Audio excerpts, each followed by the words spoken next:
setiap ayat setiap surat nu diturunkeun memeh hijrah ka Madinah rek di mana bae diturunkeunana eta disebut ayat makkiyah. Di mana-mana ayat-ayat surat-surat nu diturunkeun sabada hijrah ka Madinah disebut ayat madaniyah. Jadi lain berarti kudu di Mekah bae diturunkeunana. Sebab asbab nuzulna mungkin di Mekah, mungkin di Thaif, mungkin bae di Madinah, mungkin bae di mana bae turun ayat nama. Ngan Kangjeng Nabi na memeh hijrah ke Madinah ta eta teh keur cicing di Mekah seluruh ayat-ayat nu turun di mana bae disebutna makkiyah. Itulah mustalah tafsir. Ngan aya genep ayat hiji illa wa ma qadarullah pikeun ka tilu ayat jeung ayat qul ta'alu tilu ayat genep berarti eta mah ceuk ahli tafsir sabenerna mah ayat madaniyah nyempil di jumlah ayatna ayat 165 atau ayat 160 genep ayat. Geus we ti mimiti kuari nu kolot bae balik ngaji di talah. Balik ngaji di talah. Jadi urang teu karasa saminggu boga saayat, 2 ayat di talah. Teu karasa 5 tahun musabaraha puluh ayat. Itu kudu ngedekluk we urang ieu asal ngaji ka dieu talah. Sok ngaji ka dieu talah. Kiai cenah mun ngabejana ti keur ieu mah. Atuh mantak daun ti kuari bae gamimitian coba ulah ti keur ieu hayang nyaho coba. Engke bakalna aya evaluasi asa menang genep bulan dites. Saha nu katalar beneran lulus, anu teu katalar teu lulus. Artina kalulusanana nu katalar menang genep bulan ya ti surat ieu engke menang sabaraha ayat urang eta talar. Kaharep saurang-saurang anu bisa balik, nu teu bisa ngendong di dieu. Nurutan keur di SD. Ebrak cek jero teh ngeunaan ngendong di paraban ku kiai. Masyaallah. Ialah surat Al-An'am. Di jerona aya mafatihul gaib, kunci-kunci kegaiban. Wah, iya. Sugan we aya kunci jang mukakeun gunung di jerona aya emasan. Sia mah nu karitu bae kan pikiranna. Mantak wani ngeridit ge eta nu geus kitu resep karena dunia. Surat Al-An'am diturunkeunana model jumlatan wahidah sakaligus.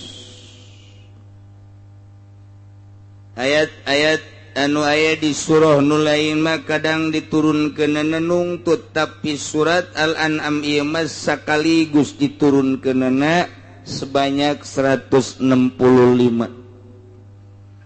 Ketika ayat ieu surat Al-An'am diturunkeun dibawa ku malaikat Jibril diiring ku 70.000 malakin 70.000 malaikat diiring. Bahkan aya anu khusus 12.000 malaikat ngiringkeun ieu ayat. Aya hiji ayat nu diiringkeunana ku 12.000 malaikat lain leutik-leutik ayat. Masya Allah. Iyalah bakalna aya mafatihul gaib. Mohara ya mah. Lain letik-letik ayat ribuan malaikat ngiringkeun ketika diturunkeun ayat ieu ku Gusti Allah Subhanahu wa taala. Cek Sayyidina Anas bin Malik qala Rasulullah sallallahu alaihi wasallam nuzilat suratul An'am ma'aha mauqibun minal malaikah. Kangjeng Nabi kantos jarios ayat ieu surat Al-An'am ieu diturunkeun luar biasa disertai ku malaikat sadama bainal khafaqain. Katutup ieu langit katutupku malaikat lantaran ayat ieu surat Al-An'am ieu turun jadinya menghargai menghormati karena surat Al-An'am ieu sehingga malaikat nutup pajajahan langit. Masya Allah. Muharai pasti memanjur jasa pun pakai pelet kajian hukum ada. Muhara lantaran nimai. Ya Allah.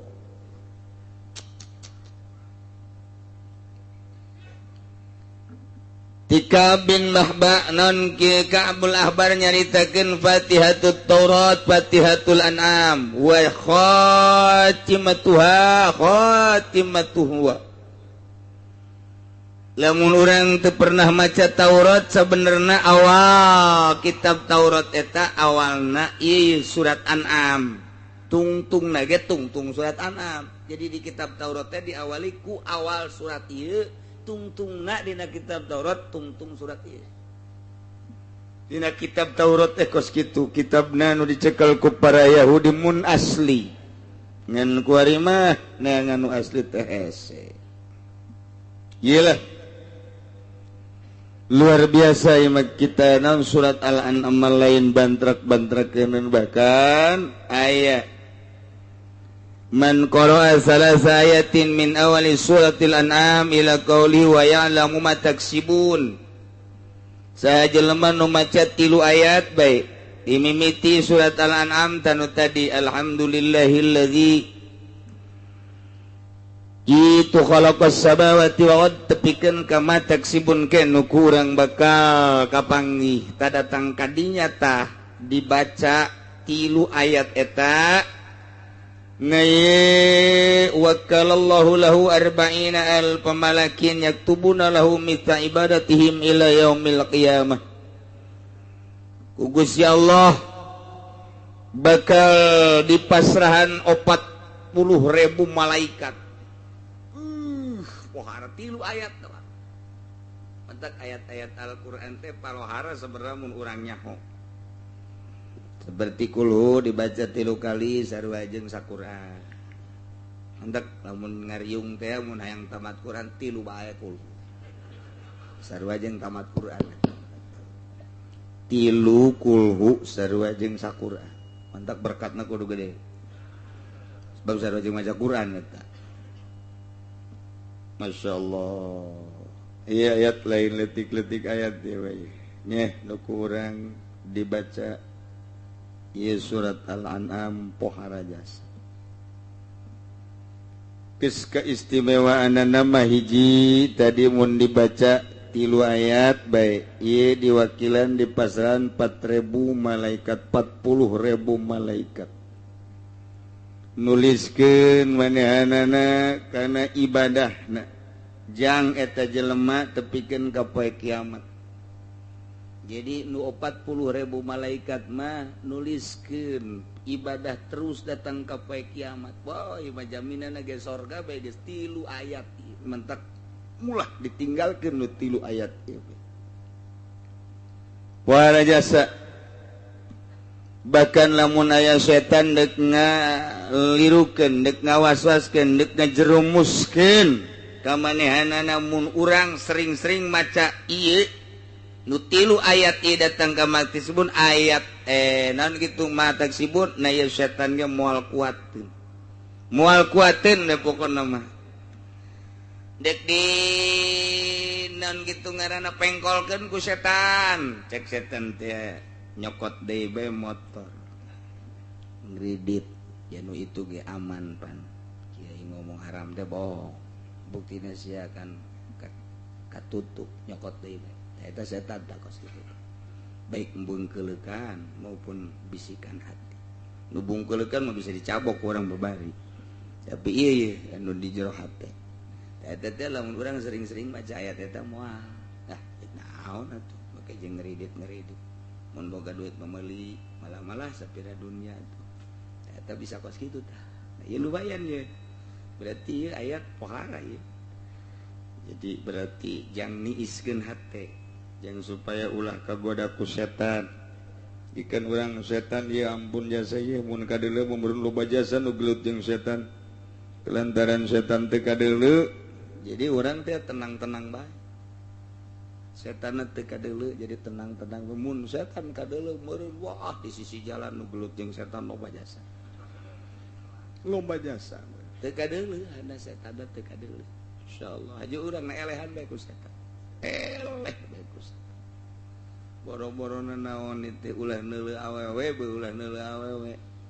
Asal lu sugan ingat bahwa ieu teh henteu meunang henteu biasa bae. Biasa bae hate teh ditutupan ku setan. Deureuh anu ngaranna nu kolot.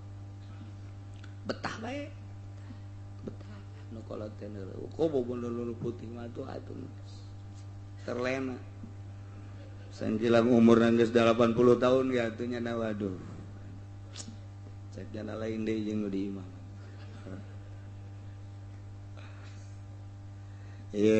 Surat Al-An'am.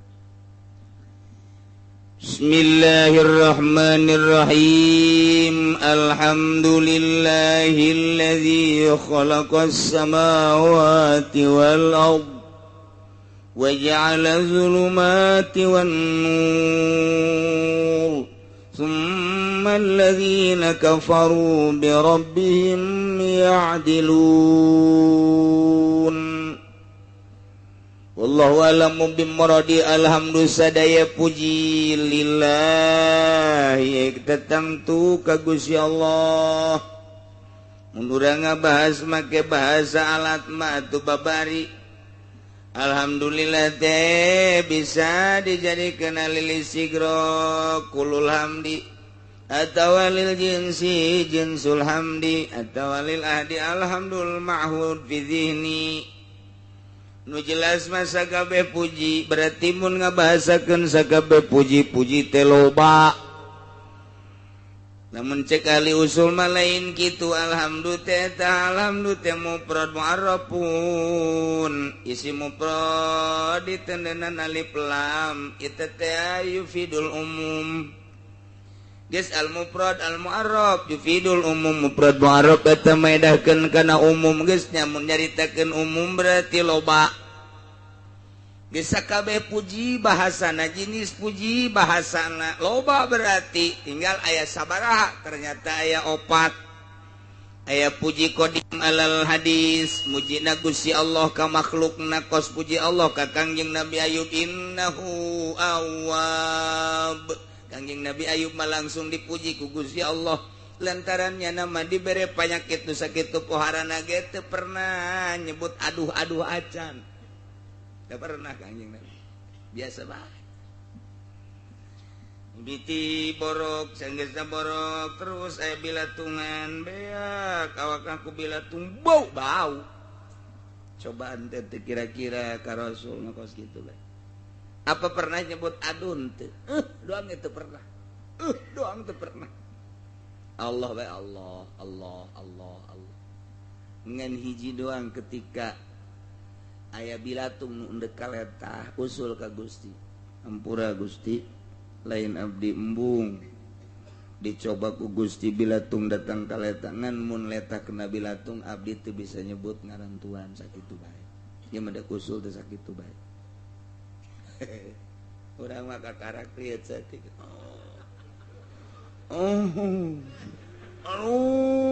Ngedengu. Datang ke tetangga nanya geraya teh si kebong adu tanaon ngadengu. Tak kakarek dibere rieu doang. Kakarek dibere rieu doang geus ambal aya keluarga geus. Pufon.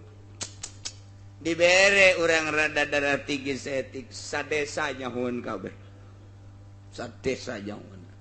Tambah geus ku ari mah aya diabetes sakabupaten nyahoeun kabeh.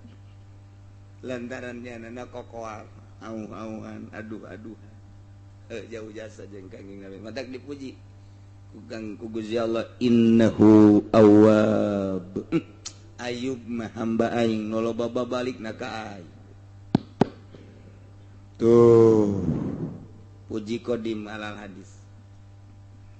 Aya deui puji hadis alal qadim mujina makhluk ka Gusti Allah atuh urang muji unggal poe ka Gusti.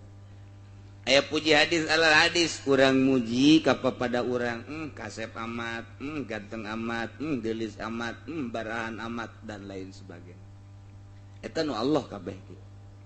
Aya puji qadim alal qadim, mujina Allah ka Gusti Allah. Cak Allah teh panaing mah Maha Rohim, aing mah Maha Gopur. Muji Allah ka Allah. Zat aing Maha Rohim, zat aing Maha Gopur. Ta eta puji qadim alal hadis. Puji hadis alal hadis, puji hadis alal qadim, puji qadim alal qadim. Wabeh nu Allah. Lain urang. Geus anan Allah ketika urang hayang dipuji musyrik. Ngaranna syirkul khofi. Hayang ka alam teh ngaranna riya, ngaranna syirkul khofi. Urang salat hayang ka alemna ku makhluk syirik khofi. Moal digajar disiksa. Lantaran nu nita salat saha Gusti Allah, nu ngagerakeun salat saha Gusti Allah, nu mere tanaga saha Gusti Allah, nu mere ilmu kana yen eta salat teh wajib saha Gusti Allah. Kunaon aya dilaksanakeun hayang kalem ku pimitohaeun. Ih, cek Gusti Allah aing nu nita si hayang kalemna lain ka aing. Cokot Gusti ganjaranna ka ditu di neraka tuh. Tah eta syirkul khofi. Pan puji teh nu aing kabeh ge mentak alhamdulillah sakabeh puji eta tetep ka Gusti Allah. Sadaya puji rek puji qadim alal hadis, pujina Allah ka makhluk, rek puji hadis alal hadis, pujina makhluk ka makhluk, rek puji hadis alal qadim, mujina makhluk ka Gusti, rek puji qadim alal qadim, Gusti Allah ka Gusti Allah. Nu Allah kabeh urang mah teu boga nanaon. Ulah yang dipuji. Ese jasa yang dipuji ku gagah ai gagah nu saha dicabut sia ku Gusti Allah gagagahan sia nu sia hayang kapuji ku gagah sia isuk pake itu dicabut bahaya. Aing mah hayang dipuji teh kulantaran jabatan aing luhur ai jabatan nu saha isuk pake to lain jabatan ada bae dipodaran sia balok tinggal balok sia ta dina pundak leg-leg ku sia balok. Ayang dipuji kulantaran sugi ai harta nusaha nu Gusti. Ai sia hayang dipuji ku kasep, ai kasep nusaha nu Gusti. Ai nu sia nu mana eueuh nu siaan. Hayang kalem mah ulah kumaha kain cak Allah. Lantaran sia boge ilmu aing eta teh cabut sia ku aing ilmu. Sia yang kalem ku gagah dicabut sia bahaya sia. Sia yang kalem ku sugih cabut ku aing harta sia. Awas lamun geus dicabut ku aing deuk ka mana sia montayang. Deuleu mantan lurah nu ngajopak ku ari teu boga nanaon. Baheulana mah gede hulu. Deuleu diunggal lembur. Teu kudu disebutkeun ngaran-ngaran. Deuleu mantan camat. Nu kamari ieu kakalayangan kokoleongan paeh boro-boro boga mobil motor kempes teu boga teu kudu dicaritakeun ngaranna. Deuleu mantan bupati hina, deuleu mantan presiden hina, apakah Soeharto mulia keur hina cabut ku Allah maziahna. Awas ya nu deuk dibanggakeun ku sia teh mana nu aing kabeh ge alhamdulillah sadaya puji kagungan Gusti Allah. Iyalah bahasa muji ka Gusti tapi make bahasana make bahasa khobariyah. Bahasa teh ieu teh bahasa carita. Tapi insya nu dimaksud mah geus cak tukang ngaji mah khobariyatun lafzan insayatun ma'nan. Nu teu pernah mondok teu ceuli datang kang arti bae ge. Tetep celi moal ngarti teteges bahasa kos kitu mah ngondok atuh sararia sia teu kaburu mondok anak ulah datang ka teh nyahonya sakitu-kitu acan. Tah ieu teh lamun cak nu mondok mah khobariyatun lafzun insya'iyatun maknan. Ngabahasakeun nama khobariyah ngabejakeun doang tapi nu dimaksud nama lain sakadar ngabejakeun muji ka Gusti Allah ku make bahasa ngabejakeun. Indah jasa takos gitu teh indah jasa mantak santri masal geus mangikos kieu masyaallah seuri bae nya mah mantak siga de besi aya kiai nu di imahna seuri bae stres lamun keur ngutak-atik masalah emang teu senyum kiai atau senyum kieu bengen dikutak-atik ku nya make alat oh iya aja make ilmu ma'ani waduh tapi laga bener dimantekan dan mantek urangnya nurutan di ka dieu bener cek pamajikan naon ka teu kaharti aing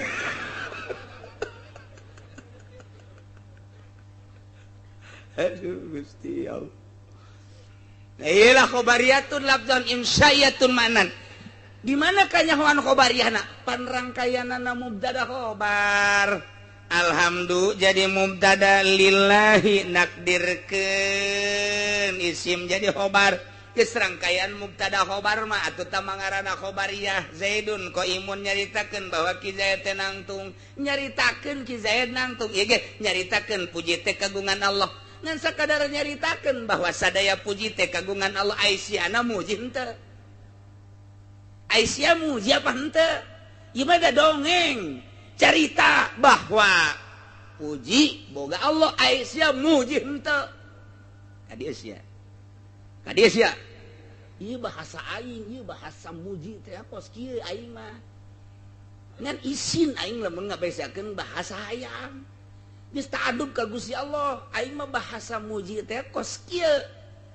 Lantaran isin pun tapeta ka Allah, geus nyaritakeun doang gede-gedena mah menta. Oh kos kieu be, Assalamualaikum. Jehe sia anak ge. Ka bapa datang.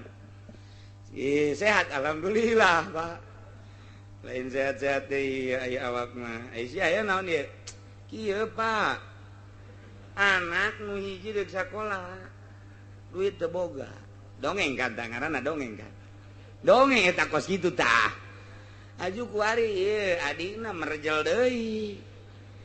Waduh, rumah sakit can kabayar, Pak ieu. Kuari ge di rumah sakit keneh.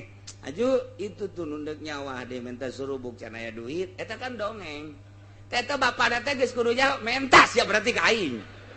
Lain dongeng doang eta nu dimaksudna Pak. Nah, Pak.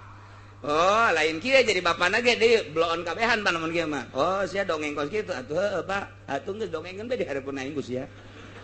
Itu bapana goblok anakna atuh. Eta kos kitu teh jago bahasa. Teh jago bahasa.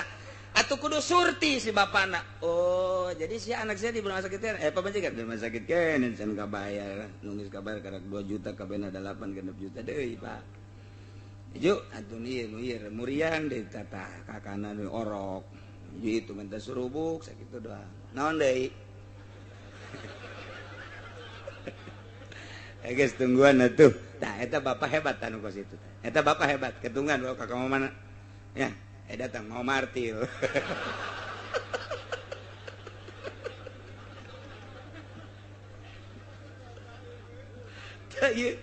Bahasa bilagah teh kos kitu indah jasa.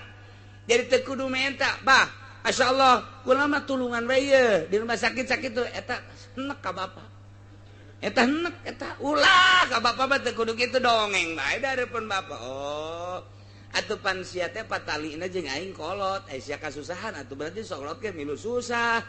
Geus bae atuh kono mah tungguan heulanan. Sia boga surat sawah teu. Bu eta teh jual heulanan. Kolot blon eta bos. Lain nambahan sawah. Pan kunaon itu batu nu aya bae duit abah. Lain aya. Aing itu hayang peperet dina sawah sia sarua. Sugan bae ku sia dijual malu aku 20 juta, sia butuh 10 aing 10. Beuh, cak kolot cak anakna. Puyeng yang boga kolot kos ieu. Tah, eta teh kos kitu. Okos urang bahasa untuk merobek hati wanita. Tidak usah tokmol, aku cinta padamu. Ha, tempat teu bisa aeun tah kos kitu mah tuh. Tidak teu bisa aeun, cukup ku sakieu doang ge. Jika aku melihat wajahmu, hatiku merasa teduh. Masya Allah, Masya Allah. Aduh. Setiap saat bayangmu selalu ada di hadapanku. Masya Allah. Sejuta bintang di langit, satu yang bercahaya. Sekian Udin.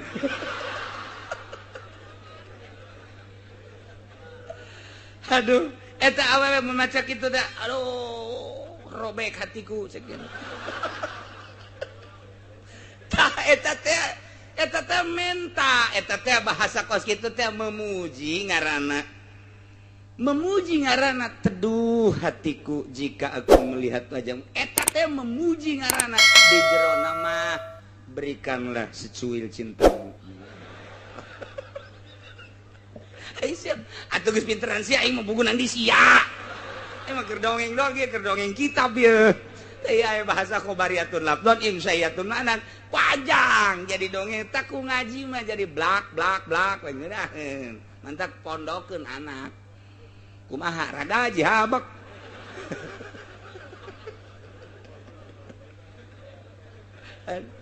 Ya tak bahas kos gitu bae angel dah. Jadi lamun geus ngaji mah sebenarnya ieu mah kudu tukang ngaji mah kulantaran ieu mah lobana nu teu ngaji supaya nyaho. Nu geus pasantren mah atuh kos kieu mah geus ipis ngan haju poho deui.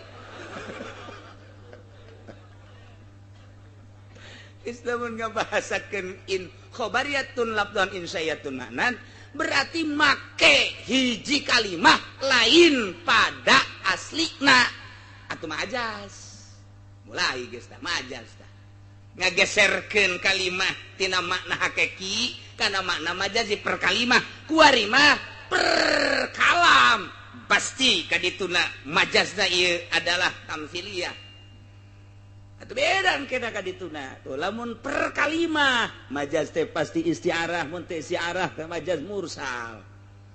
Oh, ieu mah kan per kalam, rangkaian mubtada khobar, rangkaian syarat jeung jawab, rangkaian dan lain sebagainya. Oh, jadi beda ke ngagunakeunana. Ngalaksanakeunna ngan tetep majaz kos kieu teh majazuhum kalimatun ustumilat fi ghairi aslihin lau qadudiyat. Qadudiyat ngeunaheun. Dek pake samar kondi. Al majazu dah dereng-deng. Atuh babari mentak ngeunaheun mun urang mondok. Itu maksudnya mah anak unsiul hamda. Pi maksudna mah abdi teh ngabuktikeun muji ka Gusti ku bahasa carita. Sarua jeung kitu. Sarua jeung tadi anak sabenerna mah kula teh deuk menta ka bapa ku bahasa dongeng. Tuh, jadi lamun kolotna pinter dongeng eta lain ditanggap. Naon deui sia? Naon deui teh? Naon deui? Atuh aing karunya aja ka sia. Cakana karunya sih teu mere belakon.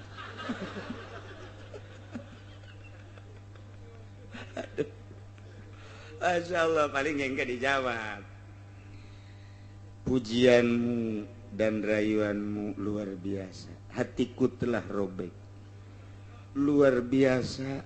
Aku pun sama seperti engkau Udin.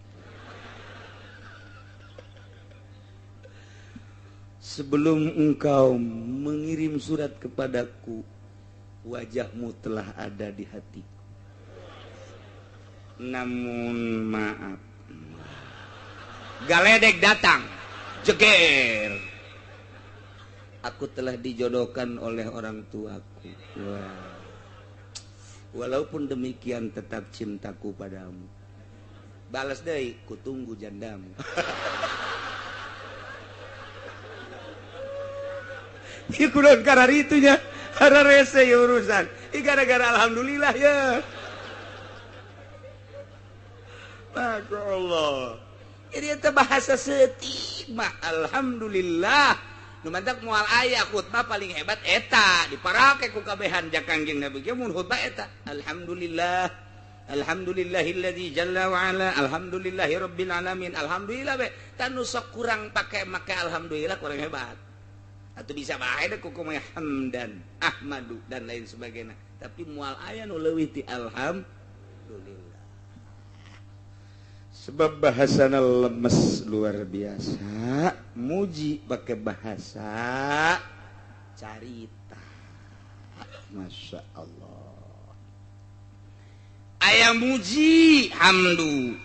Ieu di dieu wa huwal wasfu bil jamil. Lugot teh cek lugot ma al wasfu bil jamil ku bahasa. Urang memuji ku bahasa kasep amat lugot ngaranna. Urang memuji gelis amat lugot, barahan amat lugot ngaranna. lantaran ai cek istilah ma fa'lun yunbiu an ta'zimil mun'im bisababi qaulihim mun'iman pagawean anu timbul tina ngagungkeun kana mere nikmat ku sebab eta teh mere nikmat. Jadi ieu mah urang make pagawean tah ieu kakarak pujina ieu puji istilah. Urang teh dibere ku Gusti Allah jadi manusia, dibere ku Gusti Allah sehat, akal sehat, pikiran sehat, jag-jag waringkas. Kuari urang memuji ka Gusti Allah, ku sungut doang mah bahasa tama. Barahan amat Gusti Allah. Luar biasa istimewa Gusti Allah, Maha Rahman, Maha Rahim, Maha sagala-gala. Eueuh nanaonan sakitu. Teu kudu make bahasa kos kitu. Dur, zuhur, wudu. Salat teu ngomong nuhun Gusti teu ngomong, pake pagawean eta teh muji nu paling istimewa mah kos. Teu kudu ngomong, urang datang ka imah dunungan urang. Teu kudu diomong, dunungan mah luar biasa barahana ka abdi. Geus luar biasa beberean teh ka abdi teh geus hese nyaritakeun anak ulah ngomong kitu ka dunungan mah tembongkeun pagawean sia di hareupeun dunungan rasa syukur sia ka dunungan sia muji ngaranna. Begitu datang ka dunungan langsung ka dapur bersihan ka dapur kote terus bersihan jukut-jukutnya, sasapu, ngepel dan lain sebagainya. Eta teh akan memuji rasa syukur tidak pemberian si dunungan. Geus beres, kue bersihan. Cak dunungan garong atuh ieu mah. Tak eta muji daripada ngan kusungut doang. Ngan dibere kusungut doang, eueuh tapak di mata dunungan. Tapi ketika datang sasapu, koret dan lain sebagainya, eta teh geus muji. Cak dunungan, masya Allah, kamari dibere 100.000 bage imah jadi bara rezeki, katut jeung kue-kue na bersih. Judungan, mendingan mana tah ngan omong doang, jukut nyemrung. Daripada teu ngomong, mendingan nu teu ngomong tapi jukut lesa, mending mana? Atau mending lu lesa ngan dibere omong doang jukut nyemrung tai kotok ambalaya di dapur mararacet kompa dan lain sebagainya aing dibere omongan doang tengenahin. Tapi begitu datang ke dunungan rarapih kabeh ieu ge urang ka Allah ngan ngomong doang Gusti Ma'al Maha Rahman Maha Rahim. Ai salat henteu, ai puasa henteu, zakat henteu, blod cak Gusti aing emangna naon cak Gusti pan sia teh aing muji ka aing mah atuh parentahan aing tah fa'lun yunbiu anta limit anta zimil munim. Ku sebabnya na mere nikmat ka urang lakukeun puji ka Gusti Allah, salat, puasa, zakat dan lain sebagainya. Puji. Aya di syukur. Syukur mah syukur bahasa urang terima kasih. Cak Gusti Allah malam yaskurin nas lam yaskurillah. Jelema nu teu syukuran ka manusia teu syukur ka Allah. Jadi urang bersyukur teh kudu ka jelema heula eta teh sarua jeung ka Allah. Urang keur cicing bae poe Minggu hujan gede jol bae jelema. Poe cicing bae teu ka mana? Henteu. Tah, teu ka mana ukang dibere ku Haji Samsur 2 bungkus. Aboh. Molotot bae teu kicep-kicep. Bersyukur tata bersyukur alhamdulillah kalau wudu heula Allahu akbar brak sujud syukur lantaran nyana dibere Ji Samsu 2 bungkus deuk beuli hujan duit teu boga aya jol aya pohara jasa pantai aya syukur ngaranna bersyukur ka jelema anu mere nikmat ka urang sarua jeung bersyukur ka Gusti Allah ngan dibuktikeun ku ari mah dibuktikan kos kumaha si bentuk syukur nu asli. Bentuk syukur nu asli tergantung jelemana. Lamun alim bita'limihi kiai kumagaan eta adalah bentuk syukur teu kudu ngomong. Lamun hiji jelema dibere ilmu ku Gusti Allah nyana daek magahan ngaji dek saurang dek duaan dek 10 dek 100 lu jelasnya anak magahan ngaji tak eta bentuk syukur mun diberi ilmu tedek dibikin kabatur kufur ngaranna lantaran aya nikmat pemberian ti Allah tedek dibikin kabatur kufur nikmat diberi ilmu kunyana ku Gusti Allah tapi tedek dikembangkeun ilmuna geus alim bitalimihi lamun aya kiai daek magahan ngaji eta ngaranna bentuk syukur geus syukur teh eta ka murid alhamdulillah aing aya sia ngabaturan aing ngaji aing bisa nyodakohkeun ilmu ka sia eta ka jelema tah bersyukur ka santri bersyukur ka jelema nu daek ngahadiran hakikatna mah eta teh syukur ka Gusti Allah geus eta kudu diomongkeun Gusti Allah bersyukur ka dinya teh sarua jeung ka Allah malam yaskurin nas lam yaskurillah jelema teh syukur ka manusia teh syukur ka Gusti Allah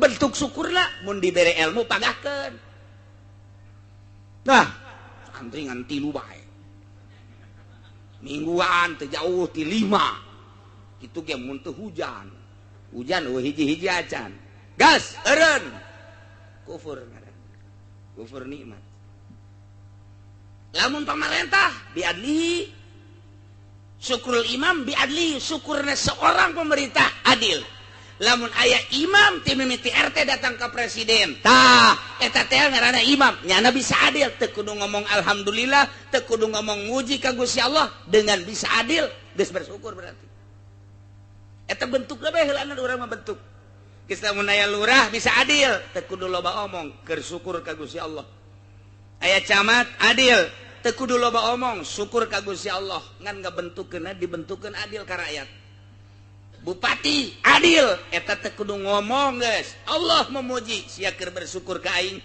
lantaran aing nitipkeun jabatan ka sia ku sia dipake jabatanana pake jujur jeung adil sia teh keur ngalaksanakeun syukur ka aing dengan pelaksanaan jujur sia jeung adil sia teu kudu ngomong ka Allah asajana ngalaksanakeun adilna imam syukur berarti ka Gusti Allah lamun lu sugih bisa dakotihi lamun aya jelema sugih bisa sedekah teu kudu ngomong eta adalah bentuk syukur ka Gusti Allah lantaran mun teu boga nya teu bisa sedekah nah kuari dengan sedekahna berarti keur bentuk syukur ka Gusti teu kudu ngomong-ngomong ka Allah geus henteu kudu asal aya pake miskin tah asal aya butuh tah eta teh geus berarti syukuran ka Gusti Allah sanajan hatena poho ka Gusti Allah nyana keur ngalaksanakeun syukur ka Gusti Allah.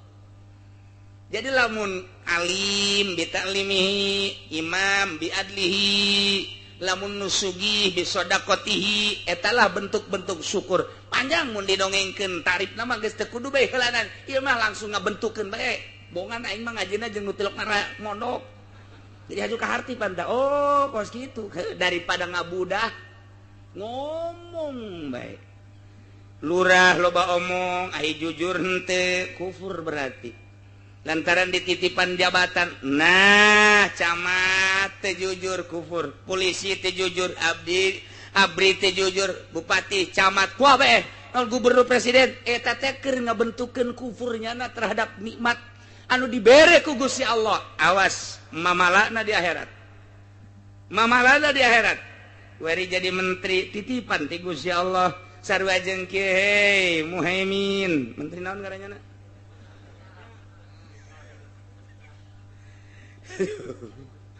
atau ini nama menteri gitu agama sangat menteri agama oh itu si Surya bener kan itu si budak acak-acakan sana agama ini di dunia aduh Surya cak bos ya Allah Dharma 2 Ali tiluan berarti aing titip jabatan kementerian sia-tia dijadikan menteri agamanya kade hiji ulah digunakeun ku maneh pake jang partai maneh petilu ulah digunakeun pake organisasi ulah digunakeun bate ieu mah secara nasional titip aing ka sia jujurkeun jeung adilkeun teh kudu loba omong asal sia ngalaksanakeun bentuk syukur ka aing geus aya aing bakal mere la azidannakum lamun sia henteu jujur teu adil kufur nikmat berarti sia aing geus nyadiakeun neraka jahanam jang sia lain jang sasa aya sumput salindung aing mah nyeun tes 2B sorga jeung neraka sia jujur sorga sia teh jujur neraka nyahoun masyarakat ge kabehan mun sia di akhirat lantaran di dunia teh jujur aju sia di akhirat dikasorgakeun aing cak Gusti Allah pasti didemo ku masyarakat embung aing mata ka Allah mah malah nu demo. Hai Presiden SBY, engkau telah diamanati oleh seluruh bangsa Indonesia, rakyat Indonesia 200 sekian puluh juta memandang dirimu, hai Presiden. Dan di dalam negara ini macam-macam yang harus dilindungi, mulai dari papan atas sampai papan selem kelem.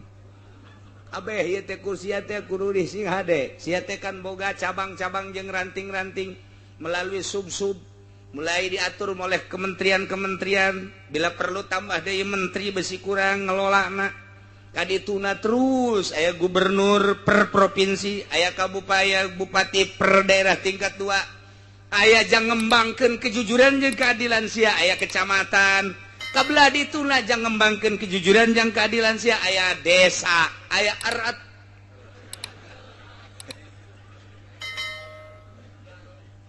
Tah. Sok. Laksanakeun ku sia kade titipan ieu teh presiden teh. Sia jujur, sia adil, aingnya diakeun sorga. Sia teh jujur, sia teh adil, aingnya diakeun neraka. Sakitu bae. Andai kata masyarakat ku aing ditanya, jujur, henteu, cak masyarakat, henteu, ku aing moal dikasorgakeun sia. Aing gedek nanya, padahal aing nyaho, aing bepan pangeran, tapi tetap saksi mata. Tah ieu nu bakal ditanya, lamun sia teh jujur SBY, hai ku aing dikasorgakeun, aing di demo. Jore amat pangeran Allah di demo. Ku si Alek, ku si Udin, Jepri. Itu bagus. Nu mantak moal aya be. Amal nu henteu dibales. Amal bagus, balasanna bagus. Sorga, amal goreng, balasanna goreng. Neraka, janji aing. Padahal mah hak peto aya di aing. Sanajan maksiat bae ku aing dek ka sorga keur batu kumaha aing aja aing. Sarua jeung baju sia. Baju ieu teh tiru ku daki dek dika lamarikeun bae atuh kumaha sia bae nu sia. Ieu geus nangis trika tapi na dek diteuneuh di luhur hau atuh kumaha sia bae. Jabatan manusia ieu ngan meureunangan saimah-imah demo. Pak, kunaon? Ai itu can diseuseuh dadabun itu dibawa ka Amerika jero lamarikeun ai ieu menangis trika kunaon dikahaukeun. Kumaha abah bae jeung nu abah. Bah, abah ku dia kagrogolkeun we nya. Emang kunaon? Salah nempatkeun, bah. Ai sapatu sokna di hulu apa di suku? Di hulu. Bener ya. Kopiah di hulu apa di suku? Di suku. Atuh bener mah abah mah dosis tinggi kuduna ieu mah. Tah, berarti kan teu adil. Lamun sapatu dipake di suku adil, lamun sapatu dikahulukeun teu adil. Lamun kopiah dikasukukeun teu adil. Tah, kuari teh kos kararitu tah lamun kurang dibuka mah jelema teh loba nu teu araradi. Nah ieu balikeun deui aya nu bentuk syukur, syukur teh geus teu kudu omong, langsung digawe. Boga ilmu urukeun bentuk syukur ngaranna. Langsung ka bentuk bae mah. Lamun jadi pamimpin ku adil bentuk syukur geus teu kudu loba omong. Lamun boga harta ku sedekah bentuk syukur. Langsung teh ku Allah dibere sorga-sorga bae geus. Dibere sorga ngolowong biasa sabenerna mah ieu lurah teh geus babari jasa tinggal ngalengkah doang ka sorga. Tinggal ngalengkah doang plak sorga. Lurah mah babari jasa asal bebeneran ngurusan rakyatna. Ketika teu bebeneran ngurusan rakyatna, wayahna ka sorga mah ka sorga. Ya di sate sagede. Bangsa 1999 tahun lah. Antara muji jeung syukur.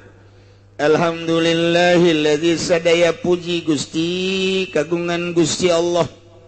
Puji nu opat tadi adalah nu Gusti Allah walil murad alilam bidzalik. Ngajelaskeun puji apakah nu dimurad teh ngan sakadar nganyahokeun kana pujian lil imani bihi karena iman atau memang ngalem langsung ialah itimal apiadu hasalis wujudkeun nu sabenerna mah sakumaha dina surat kahfi geus kasimpulan nama seluruh puji kagungan Gusti teu aya anu hak puji salian Gusti mah aya kitu kunaon Gusti make jeung hak dipuji Gusti ma allazi khalaqas samawati wal ard anu ngadamel 7 lapis langit nu ngadamel 7 lapis bumi dijelaskeun ku Gusti Allah samawati wal ard khossahuma bizikri henteu manusia henteu hewan henteu gunung henteu laut lantaran panggede-gedena makhluk Allah langit jeung bumi Azamul makhluqat lin nazirin nu kadeuleu ku urang panggedena langit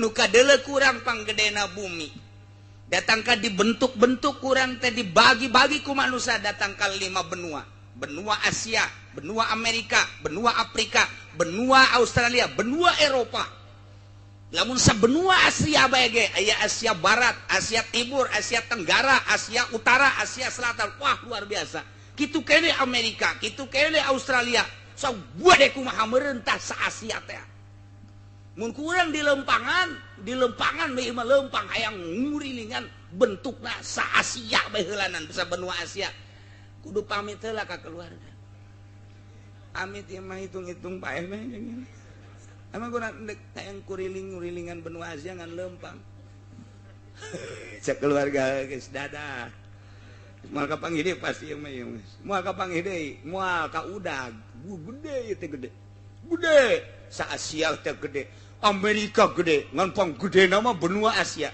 pangleutikna benua Australia leutik mah teu gede Asia nomor kedua Amerika nomor katilu Eropa nah gede jasa encan lautan-lautanana langit ge pohara jasa langit teu kadeuleu tungtungna langit di mana teu nyaho urang teu nyaho urang teh tungtungna langit di mana aju ku urang mah kadeleuna ngamparkan bumi tapi nurut cek ahli astronomi ahli falak bulet bumi bulet komar bulet bulan mata poe Samsun bulet Zuhra Zahra bulet Samsun Zahra mata Zahal Zuhal bulet planet anu 12 barulet kabeh Jupiter dan lain sebagainya barulet jeung ngabogaan poros kabeh ge ngabogaan tempat lempangna wa kullun fi falakiyas bahun kurang sok dibaca pan di surat Yasin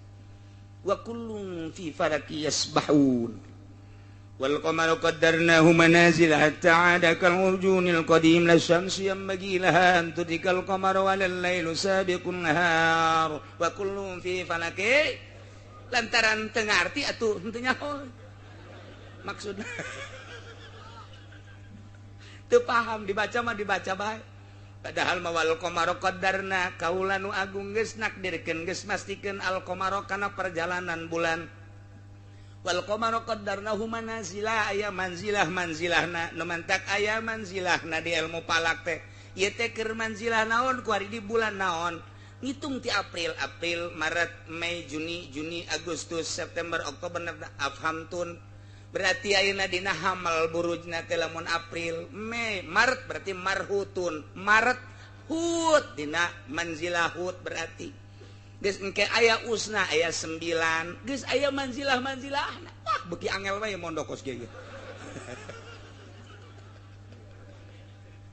angel bagian geus engke aya jihad samsonan kitu simal aya janum apantun mesanhun yuljahun agasus sepsumjun burujun simaliun April Mei Juni Juli Agustus September ieu adalah buruj simali berarti perjalanan matahari adalah kaler okbizun nop asdun deskozun abdal janjantun septun tun eta adalah janubiyun kaditu berarti engke burujna adalah simaen janubi kidul mata kurang neuleuh bulan geus teu kudu hese ka kidul apa kaler kidul apa teu dina bulan apa heula bulan naon ieu Maret oh marhutun simali deuleuh ku kabelah kaler tuh teu kadeuleuan bulan age susu eta bae nu kadeuleuh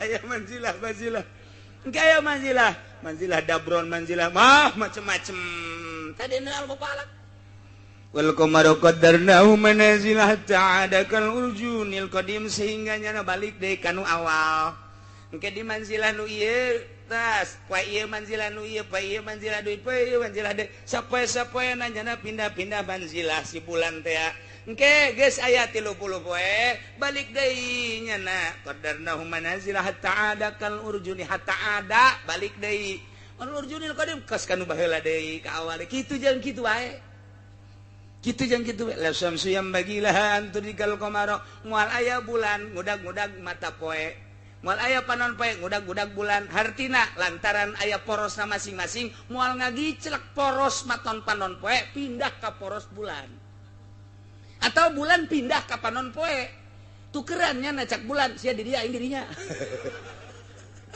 wow la syamsu yang bagilah anturikal qamar walal lailu sabiqun nahar moal aya peuting miheulaan berang-berang miheulaan peuting atuh geus aya dina jamna lantaran melalui panon poe melalui bulan bakal kanyahoan poe bakal kanyahoan di jero poe engke aya jam la syamsu yang bagilah anturikal qamar walal lailu sabiqun nahar geus dijelaskeun ku Gusti Allah ulah hese-hese wa kullun fi falaki yasbahun aya paranti lempang-lempangna kareta cek tukang babadean mah jeung Garut mapan loba kareta naon sababna sia eta kareta lamun aya jalan teh sok dimake papalang gitu kan ya kan kareta tek aya pintu sok dipapalangan gitu babadean tadi Garut mah naon sababna sia atuh sababna beusi aya motor ka ditu lain kunaon beusi kareta mengkol ka dieu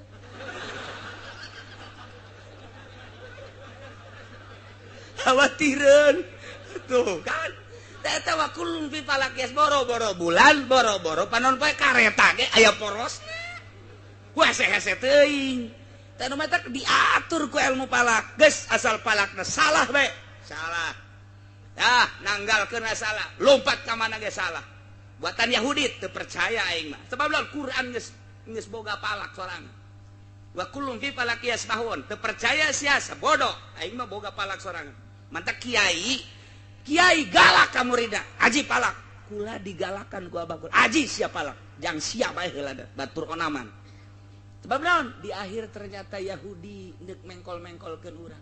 Rumus nu kuari teu bisa nyieun sorangan. Dijieunna ku Yahudi bae dek nuturkeun eta. Dek nuturkeun eta los. Tapi kan wa kullum fi falaki yasbahun. Atuh urang mah bisa nyieun sorangan rumus Islam mah. Rumus di Islam nyieun sorangan urang teh nyieun geus beak tahunna tahun 1200 kuari tahun 1400 tinggal dijieun ku sorangan Masya Allah hese-hese amat daripada urang nuturkeun ka Yahudi can puguh can karuh ini ngaji ke mana sih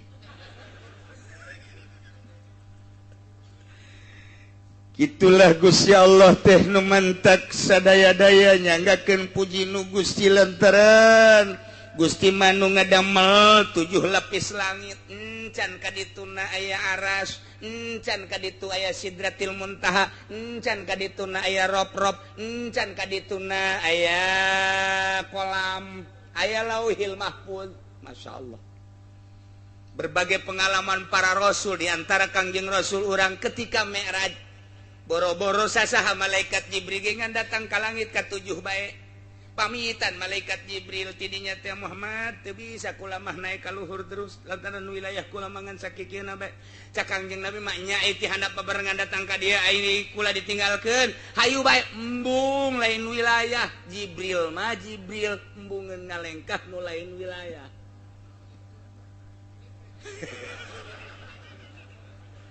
jujur jas nah tuh ai lurah camat Gusti Allah nu agung bupati dan lain sebagainya lah hese nangan jujur embung cak Kangjeng Nabi milu bae saeutik mat cak malaikat Jibril hampura mun kula saeutik bae ngalengkah tutung kula lain wilayah kula atuh pamit cak Kangjeng Nabi teu bisa hartina deuk menghadap ka Allah teh teu bisa dibarengan ku sasaha sorangan teu bisa dibarengan ku sasaha sorangan ka Gusti Allah eta teh hakikatna mah kos kitu zahir mah bisa dibarengan batin mah tetep bae sorangan ka Gusti Allah urang ayeuna babarengan ngaji batin mah masing-masing ka Gusti Allah anu geus neuleuan jam bae kebal teuing teh kiai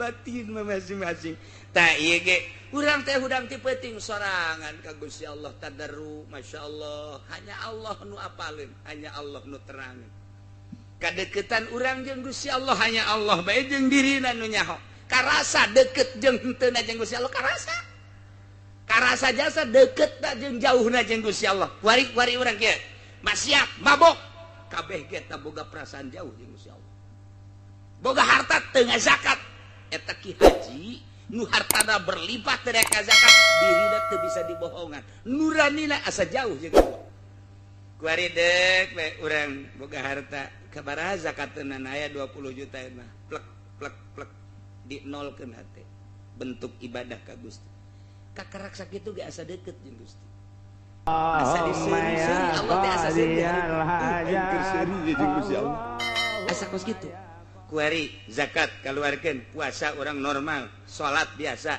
urang tahajud asa deukeut biasa jeung Gusti Allah masyaallah coba ge nu sok tahajud mah hudang isuk-isuk moal aya marah moal aya jelema nu sok hudang ti penting moal aya marah lawan sababna sebab asa deukeut jeung Gusti Allah isuk-isuk diuk di meja dibawakeun kopi jeung henteu bakal moal aya reaksina naon ka pamajikan moal aya keur dibawakeunana malah cek ate lah ning teu kudu ngarepotkeun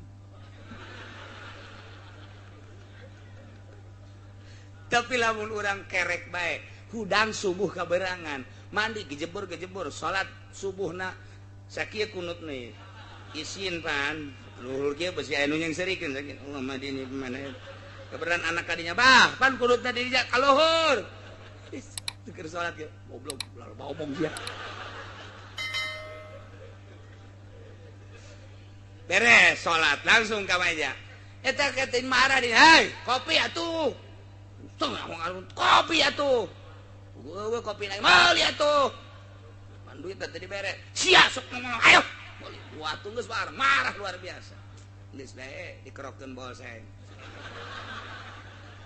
tah song tah tadi mah paroe kuring mah caang pamajikanna seuri we bebeja emang eta karasana kumaha kopi geuna heuy tambah bol seng paingan pek deui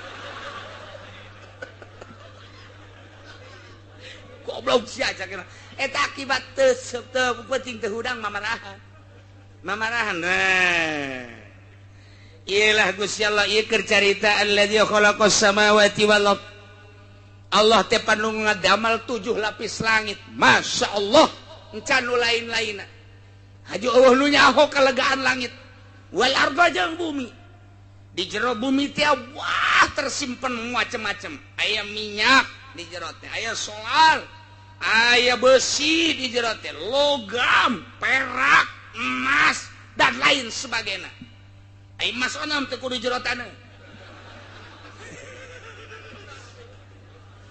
di Brebes ge loba tah emas mah tah eta loba jasa tah eta tersimpan allazi khalaqas samawati wal tak puji ka Gusti Allah Masya Allah nu mantak disebut samawati wal padahal mah gunung aya laut aya nu kadeuleu kurang panggedena langit jeung bumi naon deui wa ja'ala zulumati wan nur jeung Allah ngajadikeun popoek-popoek wan nur jeung cahaya-cahaya aya di dieu zulumat mah dijamakeun aya nur mah teu naon eta teh rahasiana lantaran aya zulumat mah sababna loba jasa mantak wa jamaah dunahu Allah ngajamakeun kana zulumat aya nur mah teu likasati asbabiha lantaran loba pisan sabab-sabab zulumat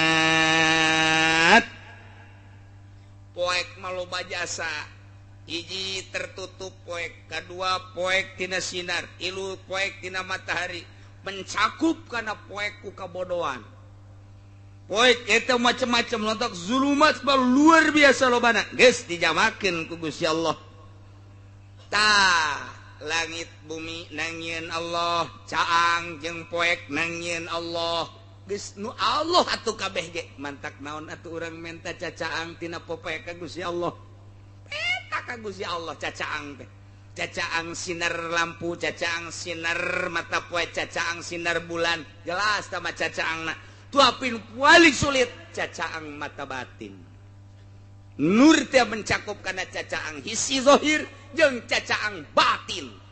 Jero hate lamun geus caang Quran kadeuleu per huruf rahasiana. Tersingkap jelema maksud-maksud jelema kanyahoan. Lamun urang geus caang mata batin. Sieun urang teh tembong ka Gusti Allah caang mata hate ngaran.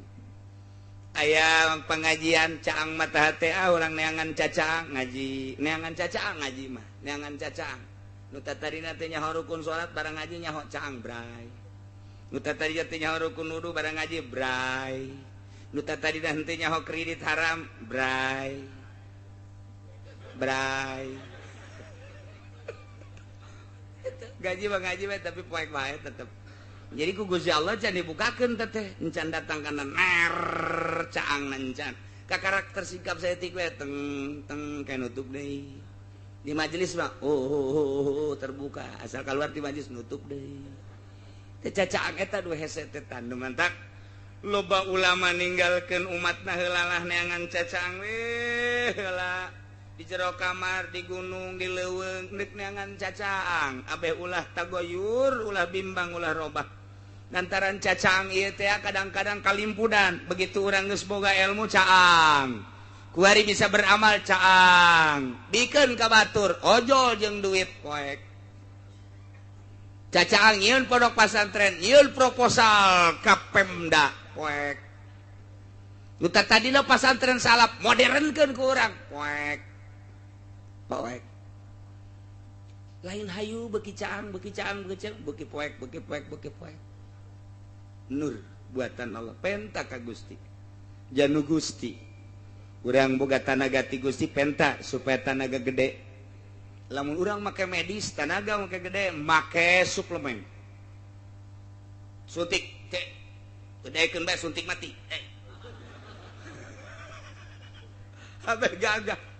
Abeh gagah ketergantungan terhadap obat medis. Tapi aya gagah teh ya, gagah ruhani. Baca Quran jadi gagah batin, baca sholawat jadi gagah batin. Berani hudang malam, tapi lamun nu make pel teu berani hudang malam.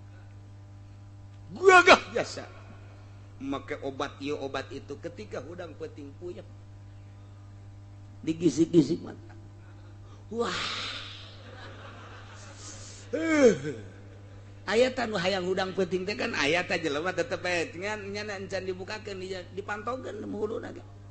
Kunaon hayang hudang aing tunduh jasa. Aduh, geus puyeng biasa. Handeuleun anggal deui golepa.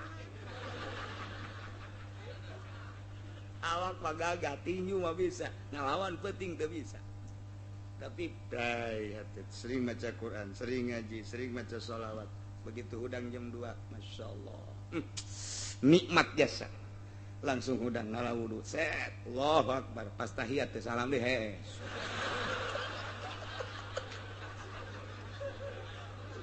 Sarwana. Tapi nu jelas dana waniun ngalawan peuting. Eta lah. Iyalah wa ja'ala zulumati wan nur summa alladziina kafaru bi rabbihim ya'dilun. Tapi jelema nu kafir mah mengkol nyana ka pangeran. Sakitu geus jata mun ditanya langit buatan sa Allah, bumi buatan sa Allah. Nu boga poe sa Allah, nu nyieun caang sa Allah. Iman atuh sia ka Allah, moal ka Isa bae. Blot kafir. Nu nyieun langit bumi sa Allah. Nu nyieun caang jeung poe sa Allah. Percaya atuh ka Allah bahwa Allah teh pangeran. Henteu abdi mereka patung bae. Jelema kafir teh kararitu. Mata hatena teh dibungkus ku Gusti Allah, teu dibukakeun hijabna. Padahal mun secara ilmiah geus cahoan nya ge. Saha nu nyieun atuh langit ti mimitina jeueul mun lain Allah. Eueuh dongengna langit dijieun ku sa, eueuh dongengna bumi dijieun ku sa, sedengkeun aya makhluk pasti aya khaliq. Telusuri melalui ilmu filsafat bakal kapanggih pasti aya nu nyieun. Buada teh angan nu nyieunna moal kapanggih kecuali Allah. Percaya tuh henteu deuk ka batu bae. Geus jelas ieu teh langit ciptaan Allah, bumi ciptaan Allah, poek jeung peuting teh ciptaan Allah. tinggal percaya bae atuh iman Allah teh pangeran tapi tetep bae summal ladzina kafaru bi rabbihim ya'dilun endahan mengkol jana mah ibadah teh nyembah teh ka Tritunggal Maryam Bunda Maryam pajal pangeran Isa masih pajar pangeran batu patung pajar pangeran kayu pajar pangeran naudzubillah min dalik nandakeun bahwa Allah teh pangeran dalilna aya dada melanana naon dada melana langit bumi poek jeung caam teu arti mun aya dada melana eueuh nu ngadamelna pasti atuh pangeran teh Allah lantaran aya dada melanana. Kangjeng Nabi Adam seluruh nagaduh putrana adalah tis'atun wa salasuna 39 boga anakna 39 Kangjeng Nabi Adam dunia sakil legana diesian ku 39 sedangkeun ablag-ablagan sepi meureun dunia kakarak Kangjeng Nabi Adam Siti Hawa haju anaka ngan ari Qabil mah Qabil eta cak sariwayat mah lahirna di sorga ari Habil mah lahirna di dunia di dia di bumi cak sariwayat Qabil mah Qabil eta kelahiran sorganya nama tah Qabil ari Habil mah kelahiran bumi supaya rada cepet Gusti Allah teh ngalobakeun makhluk maka ngalahirna ieu Siti Hawa sakali lahir sajodo dua lalaki awewe lalaki awewe kitu bae tah sajodo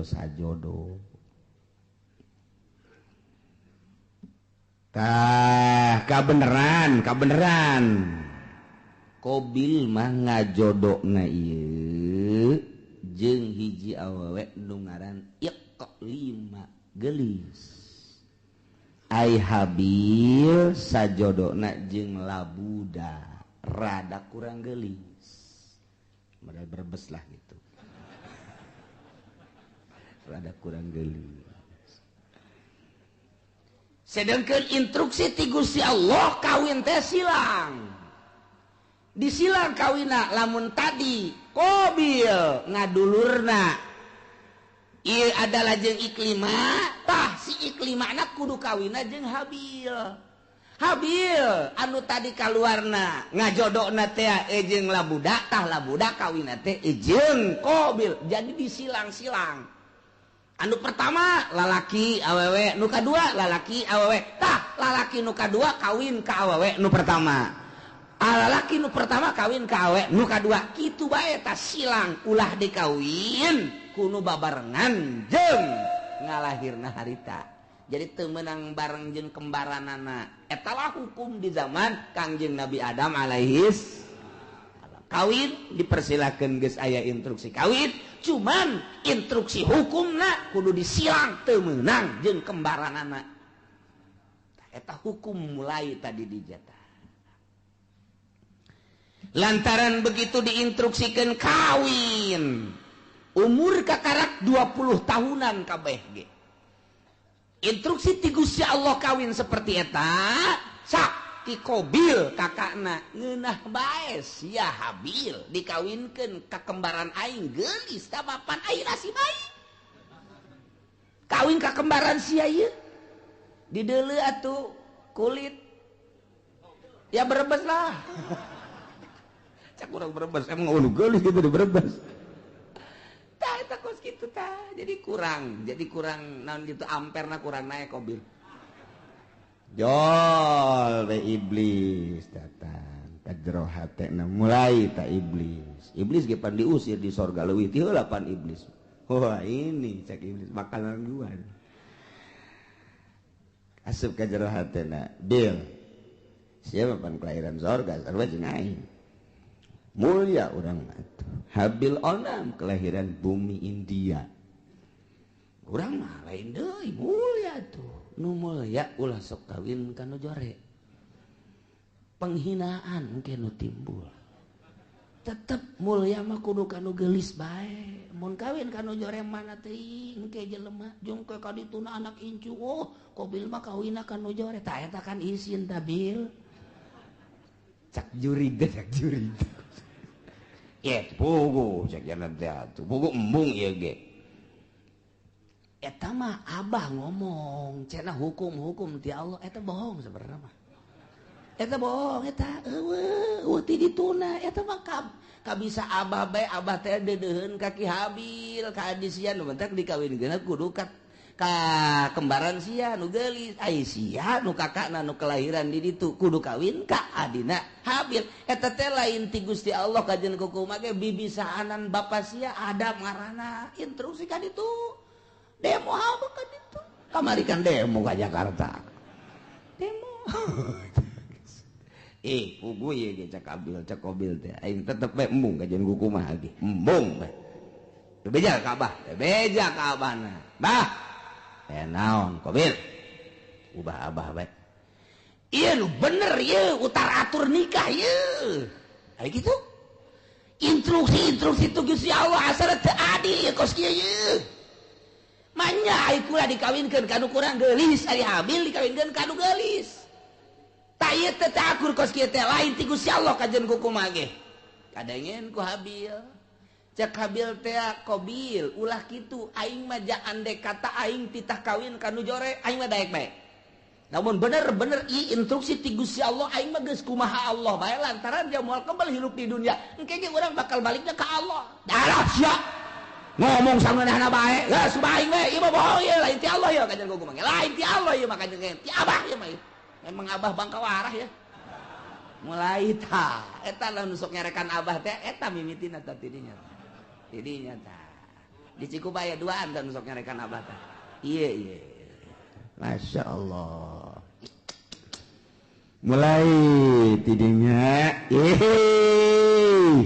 cak Kangjeng Nabi Adam ita amarallahu Allah marintah ayuzawija Qabila labuda ukhtabil wa yuzawija Habil yaqlima ta eta teh instruksi ti Gusti Allah cak Kangjeng Nabi Adam anjeun Qabil kudu kawin ka labuda dulur Habil kudu kawin ka dulur itu Qabil ngaran iklima instruksi Allah teh bisa cak Qabil kajian kukumaha kula mah embung kajian kukumaha tetep kula mah sakali embung sebab ieu kula mah teu percaya bahwa ieu teh hukum ti Gusti Allah teu percaya mulai kakarak aya sakituan ge hukum Allah geus ditentang cek urang mah tuh kakarak tarurun ti sorga pan mah tah saeutikan keneh jelema teh atuh mantak naon narurut ka Kangjeng Nabi Adam henteu tanggeus mulai henteu nurut ya Allah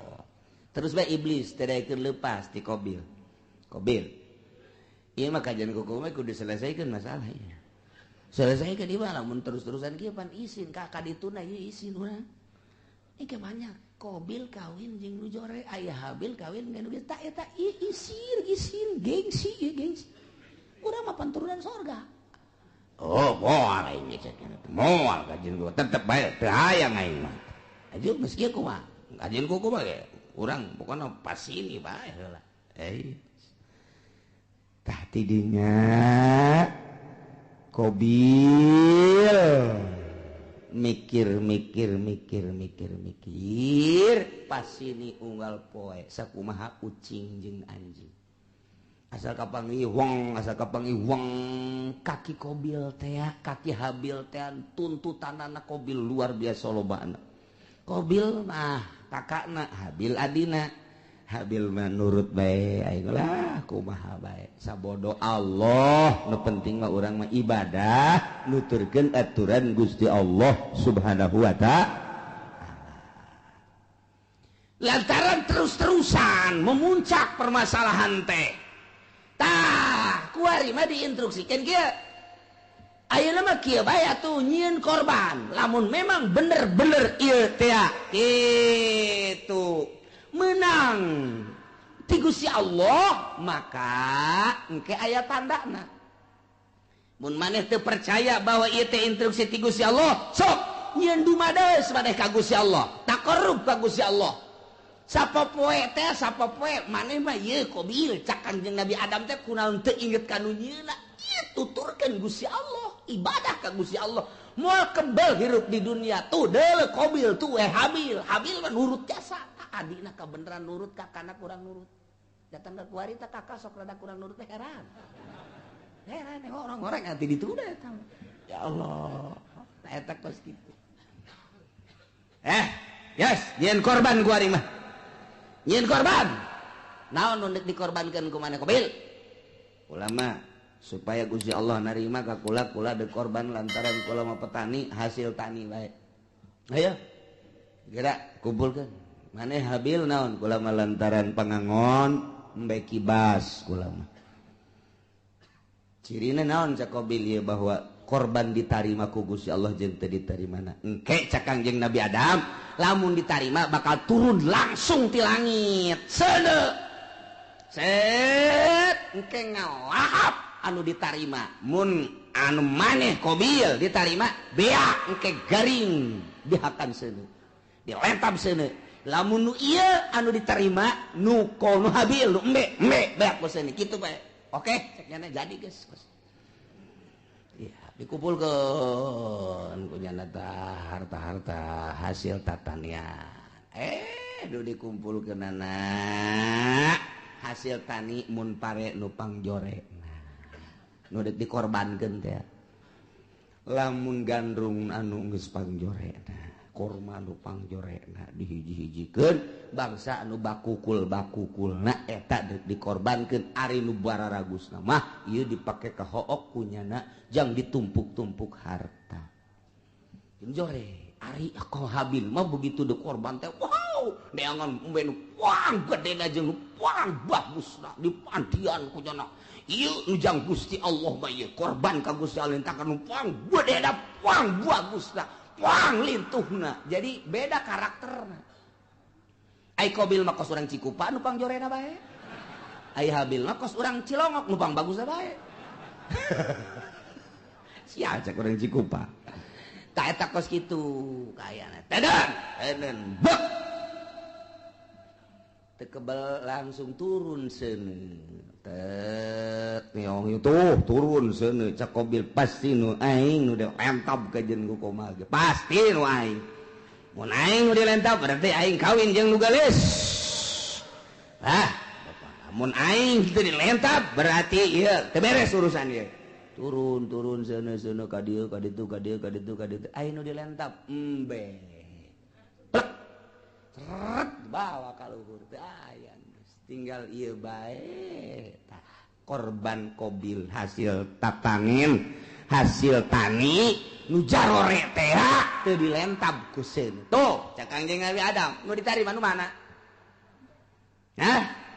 nu ditarima nu mana tah cicing bae Qabil teh gas udah loba omong cak Qabil teh abah kuari cenah rencana ka Mekah mah eger ka Mekah ka ditu atuh eta ka anak ka kolot kos kitu eta eger ka Mekah mah isi rek naon tuh di dieu mana naon kula mah padahal boga rencana abah ka Mekah adi dibunuh sia ku aing jadi aya abah aya keneh mah embungeun nya ge rada kagokeun geura ka Mekah ditungguan nya nungguan abah na ka Mekah tah sekian bulan berangkat Kangjeng Nabi Adam ieu adalah ka Mekah Qabil tenang geus eueuh sasaha ngan jeung Habil doang berikut dulur-dulurna jadinya lah mulai nyana dendam kesumat hasud anu luar biasa di jero hatena hayang ngabunuh Habil ieu lah cerita eta dicaritakeun ku Gusti Allah dibejakeun ka Kangjeng Nabi urang Kangjeng Nabi Muhammad sallallahu alaihi wasallam naon ieu nu matak dibejakeun tah kamari Yahudi kamari musyrikin munafik teu percaya ka Kangjeng Nabi ulah kaget Muhammad munafik teu iman ka anjeun musyrikin nah musuhan ka anjeun kapirin ngamusuhan ka anjeun cikene nu kamari dicaritakeun teh ngamusuhan ka anjeun horenganan baheula ge takarak ge turun ti sorga ka dunya ieu anak incu Kangjeng Nabi Adam anakna sorangan Qabil geus boleh teu percaya ka Kangjeng Nabi Adam geus teu iman ka Gusti Allah malah ngabunuh adina nu ngaran Habil dicaritakeun ka Kangjeng Nabi abeh Kangjeng Nabi ieu tenang tentrem adem sebab lamun teu nurut jelema ka Kangjeng kemudian Kangjeng Nabi na teu dihibur manusiawi kan Kangjeng Nabi sifat kemanusiaan apaan aing teu diturut aya kitu mah aya dongeng-dongengna tah Kangjeng Nabi Isa ge teu diturut jah heueuh tuh Kangjeng Nabi Adam ge teu diturut jah heueuh atuh kong aing abeh kitu entek tenang Kangjeng nah ieu lah didongengkeun ku Gusti Allah melalui ayat watslu bacakeun ku anjeun ya Muhammad he Muhammad alaihim atas kaum anjeun baheula dibacakeun ku Kangjeng di Madinah terus disampai-sampaikeun ku sahabat disampaikeun ku tabiin disampaikeun ku atbat tabiin ku ari poe Minggu disampaikeun ku ari ku urang kadeng eta dongeng eta teh ta ieu ayatna bacakeun Muhammad ka kaum anjeun naon naba'ab ni Adam berita anak dua Kangjeng Nabi Adam alaihis nu ngaran Habil jeung Qabil caritakeun bil haqi kalawan sabener-benerna il qurba qurbanan waktu Qabil jeung Habil ieu diperintah dumadeheus ka Gusti Allah nyieun kadeheus nyieun takrub melalui kurban ilallahi ka Gusti Allah nu dilaksanakeun ku Habil makibas Qabil mah hasil tani yakni zar'un patukubila min ahadihima ditarimana ti salah sahijina hungkul nyata nu ditarima nu Habil ari nu Qabil mah teu ditarima walam yutaqabbal minal akhar kasimpulanana korban Habil mah diterima cirina dilahap seuneu Qabil mah teu ditarima cirina aya bae didinya teu robah-robah tidinya lah mulai Qabil bendu ka Habil nyimpen di jero hatena hasud anu luar biasa nungguan Kangjeng Nabi Adam munggah haji teu Kangjeng Nabi Adam munggah haji ngaharep Qabil ka Habil abah geus eueuh emak geus eueuh tinggal nyana bae Habil aya naon ka dieu naon cak Qabil la aqqa tulan bang aing bakal ngabunuh sia bunuh sia ku aing cak Habil qala 5 kok main bunuh-bunuh bae emang aya naon mana kurban mana mah ditarima kurban aing henteu ge atuh teh urusan Gusti Allah tah mah cak Habil teh innama yataqabbalullahu minal muttaqin nu ditarima teh jelema anu sieun ka Gusti Allah mukmin muttaqin ditarima ieu teu ditarima teh mah tuh urusanna lah kurang takwa berarti teh mah ulah ngabunuh kula ka Gusti Allah kan teu bisa gara-gara sia aing bogoh mah boluh sia ku aing geus bebeneran ditutur-tutur bae geus diagag-agag bae geus dikieu-kieu bae leungeun cak Habil cak adenaka dengan bahasa anu lemah lembut ka laim basatta iyadaka ma lain basatta ilayya iyadaka litaqatulani ma ana bibasiti yadiya ilaik li aqatulak bahasa lagi daheun Habil ka dek ngabunuh bae jak kurang mah ieu azan sararieun jasa ka Gusti Allah lain basatta yakin pasti nyata lamun kakak ngagerakeun leungeun kakak manjangkeun leungeun kakak ngulurkeun leungeun kakak dek nampiling ka kula kakak dek nyabok ka kula kakak dek kabunuh ka kula ma ana bibasiti yadia ilaik kuring memual kudu males uluran tangan kula memual nyabok ka kakak Kulama moal ngabunuh di setik terbersit di jero hati hayang ngabunuh.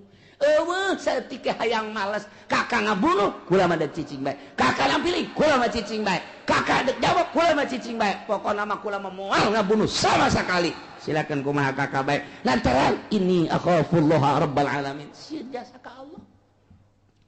Eta habil mah bahasana anu luar biasa. Inni uridu an tabu'a bi ismi wa ismik fatakuna min ashabin nar. Cak habil teh asanyana kaula teh ieu adalah sieun jasa ka Gusti Allah lamun sampekeun ka kakak ngabunuh ka kula atuh meureunanan seakan sing kuring teh kula teh ieu berharap kakak teh ke bakal balik ke akhirat teh mawa dosa kula jeung dosa kakak sorangan memeh ngabunuh kula ge kakak geus loba jasa dosana ditambah jeung dosa ngabunuh ka kula duanana dibawa ku kakak engke kakak di akhirat fatakuna min ashabin nar atuh engke bakal jadi ahli neraka.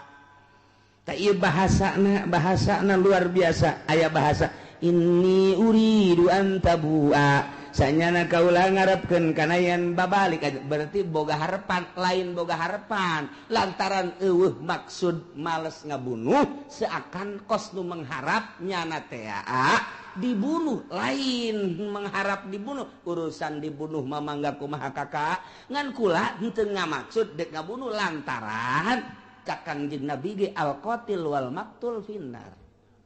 Jelema nu ngabunuh jeung nu dibunuh sarua pada asup ka neraka. Lamun anu dibunuhna boga niatan hayang ngabunuh. Mantak cakang jeung Nabi teh al-qatil wal maqtul finnar. Nu ngabunuh jeung nu dibunuh asup ka neraka. Cak sahabat Gusti Rasul, aya nu ngabunuh mah kaharti ka neraka, aya nu dibunuh, panu dibunuh ge nyana teh lamun imkan mah hayang ngabunuh. Oh jaheuh nya nyana ge ngan eleh bae gelutna.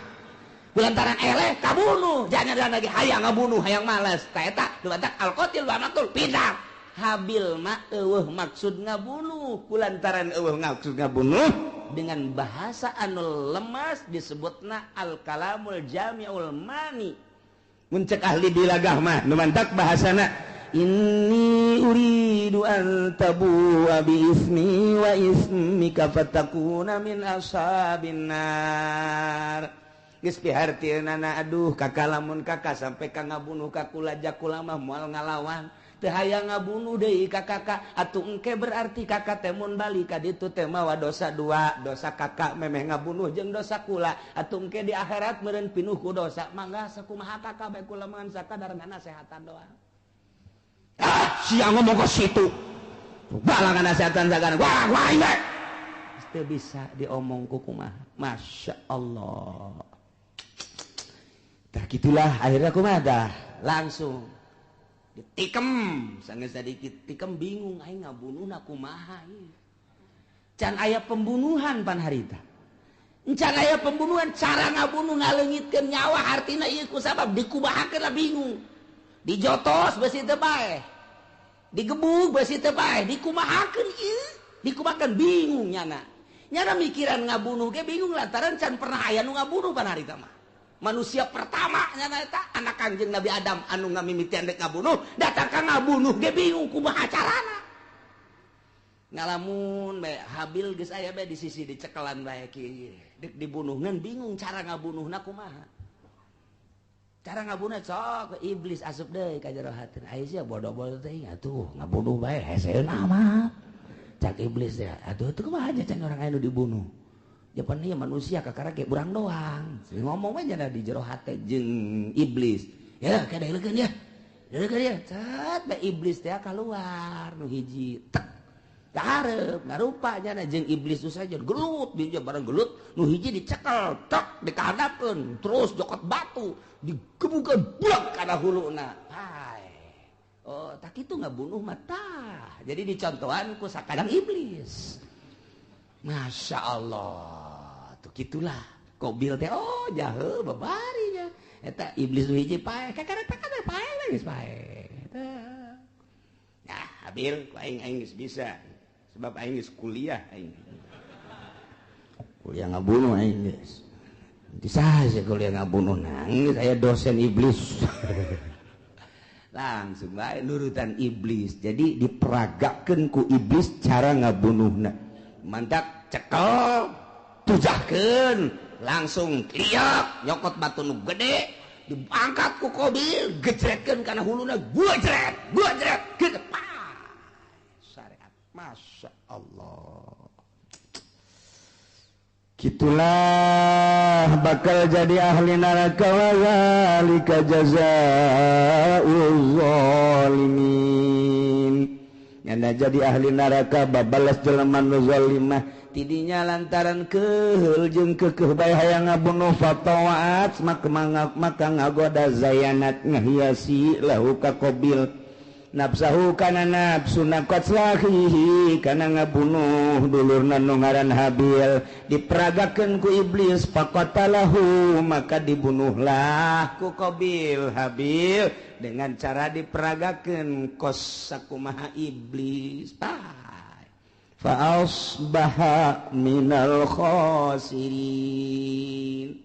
barang geus bae ngalangsa lantaran iblis kalaluar tina hatena ditinggalkeun kabur malah kadenge kaburna ge hayu sia cilaka Qabil cak iblis kan cilaka sia Qabil cak iblis aing geus teu tanggung jawab aing ge ieu doraka setik di sorga turun ke handap baheula kalantaran teu percaya ke adab aing dilaknat ku Gusti Allah sia ku ari termasuk laknateun Allah aing teu tanggung jawab kumaha sia bae Qabil ceurik di dinya kadung ditangkep ku nyana aduh hadi can nyana ditangkep ku nyana masyaallah ieu aya ku kieu-kieu teuing ditangkep ku nyana bari ceurik nyaah jeung deudeuh diciuman geus paet kakak de kudu kumaha ieu teh kudu kumaha jelema geus Kangjeng Nabi Adam Siti Hawa ka Mekah adi-adina jararuh tinggalnya na doang duaan ditangkep kunyana geus dibunuh lantaran iblis tak kalaluan mana teuing luar biasa sedihna Qabil harita neuk menta tulung ka mana ngan sakikituna jelema dibabawa kunyana dipapanggul kunyana ku deudeuh jeung nyaah dedeh jeung nyaah dipanggul tok ka Masrik 60 kilometer mamanggul bae dipanggul deui ka Magrib 60 kilometer bulak-balik lantaran deudeuh jeung nyaah masyaallah kudu dikumahakeun atuh ieu adi diciuman deui dipanggul deui dicium deui dipanggul deui dicium deui dipanggul deui eta sakitu geus luar biasa 40 poe cak sakol maki kituan bage iblis asup deui geus dibunuh mah ulah sakaduhung-kaduhung moal hirup deui kajen kumaha ke moal hirup deui kudu kumaha tuh ieu kalanjutanana fa ba'asallahu ghuraba wallahu